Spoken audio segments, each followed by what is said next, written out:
নমস্কার বন্ধুরা, যারা আমরা হাউসওয়াইফ আছি, আমাদের ডেলি রুটিন বাড়ির প্রত্যেকটা মেম্বারকে ঠিকমতো খেতে দেওয়া, পরিপাটি করে খেতে দেওয়া এবং খেয়েছে কিনা সব দিকে নজর রাখা আমরা করেই চলেছি।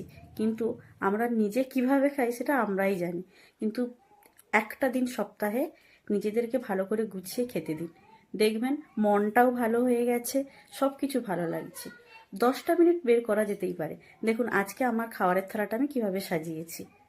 প্রথমে একটা আমি প্লেট নিলাম, প্লেটে দুটো রুটি, দুটো মিষ্টি, পেঁয়াজ, কাঁচা লঙ্কা, একটা বাটিতে একটু তরকারি নিলাম, আমাদের আজকে ডিম তরকা হয়েছিল, ওটাই নিলাম, আর গ্লাসে 1 গ্লাস জল।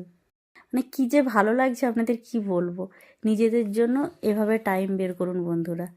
বন্ধু হলো নিজের গোছানো জীবন সঙ্গী এবং এই বন্ধুত্বের মাধ্যমে একটি নতুন কিছুর আরম্ভ হয়। ভিডিওটি কেমন লাগলো অবশ্যই কমেন্ট করে জানাবেন। শুভরাত্রি বন্ধুরা।